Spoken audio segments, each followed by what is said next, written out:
আসিফ নজরুল আজ থেকে 1 মাস আগে আমাকে ফোন করেছে। আমরা যখন মাহমুদুর রহমান ভাই দেশে গেল, দেশে যাওয়ার পরে আমরা মাহমুদুর রহমান ভাইকে যখন সে জেলে ঢুকাইলো আইন দেখায়া, তখন আমরা এটা নিয়ে ব্যাপক সমালোচনা করেছি এবং ওই দিন খুব কঠোর ভাষায় আসিফ নজরুলকে নিয়ে কিছু কথা বলেছিলাম এবং তারপরে হুমকি দিয়েছিলাম যে তার কিছু অডিও রেকর্ড, এই অডিও রেকর্ড কিন্তু আমার কাছে সবার আগে আসে, আমি ছাড়ি নাই এটা। তো সে এটা জানতে পেরেছে। কিভাবে জেনেছে? আমি এটা পাঠিয়েছিলাম আবার আরেকজনকে।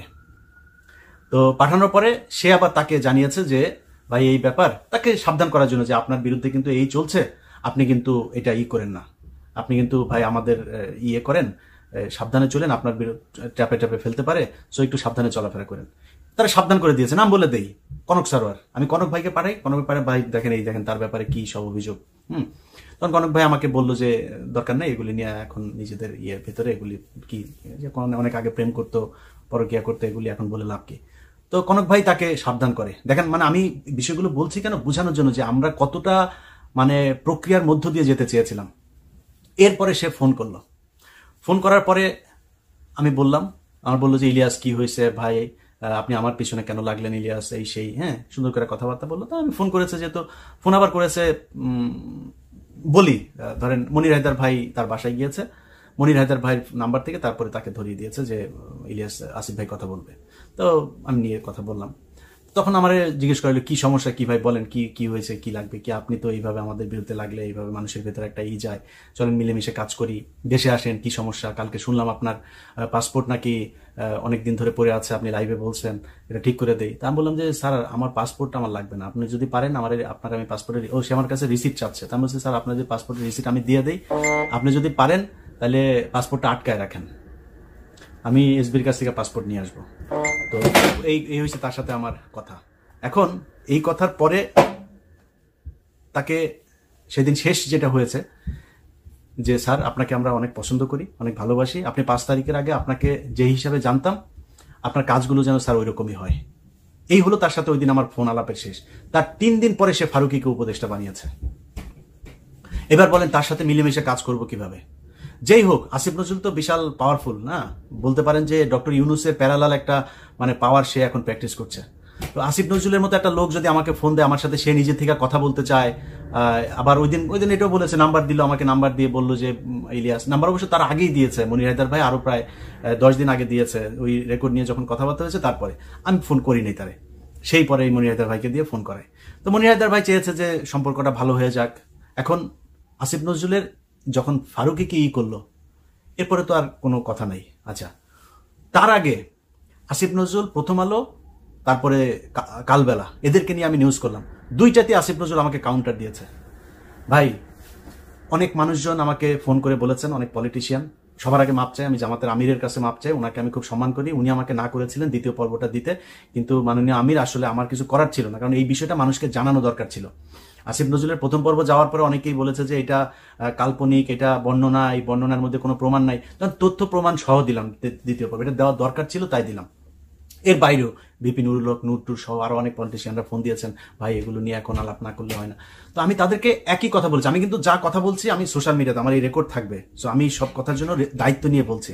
আমি সবাইকে একটা কথা বলেছি যে ভাই আমাকে কিন্তু মানে আপনি অন্য সবার মতো করে কথাবার্তা বলা, আপনাদের সাথে গিয়ে কাজ করবো ওইখানে করতে পারবেন না। আমার কয়েকটা পয়েন্ট আছে, ওই পয়েন্ট যতদিন না হবে, যদি তারেক রহমান গিয়েও যদি আমার এইটার বিরুদ্ধে করে, আমি তারেক রহমানের বিরুদ্ধে কথা বলবো।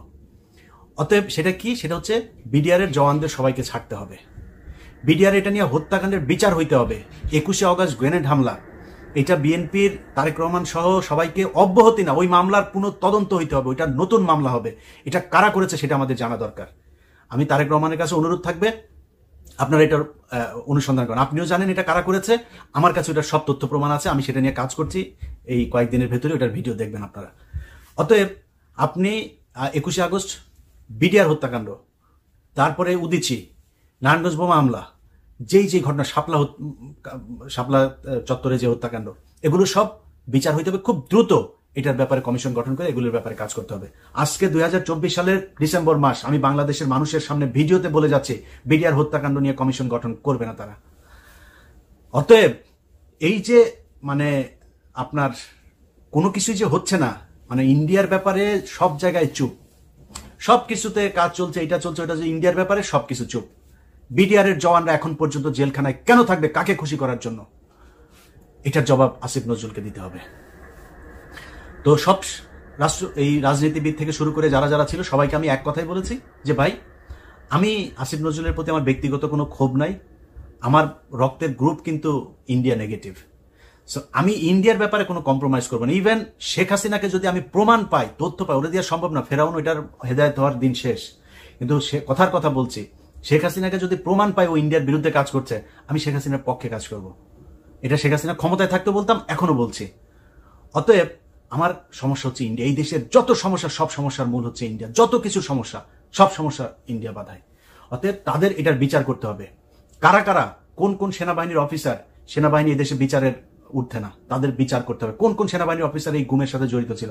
শুধুমাত্র জিয়াউল হাসান আর ওই ক্যাপ্টেন সোহেল, এই দুইজন সব হত্যাকাণ্ডের সাথে জড়িত না, আরো অনেকে আছে, তাদেরকে ধরতে হবে। প্রথম আলো, ডেইলি স্টার, কালবেলা সহ যেসব সাংবাদিকেরা এই গত 15 বছরে আলেমদেরকে জঙ্গি বানিয়েছে, পুরো বাংলাদেশকে সারা পৃথিবীর সামনে জঙ্গি রাষ্ট্র বানিয়েছে, তাদের বিচার করতে হবে, দ্রুত তাদেরকে ধরতে হবে।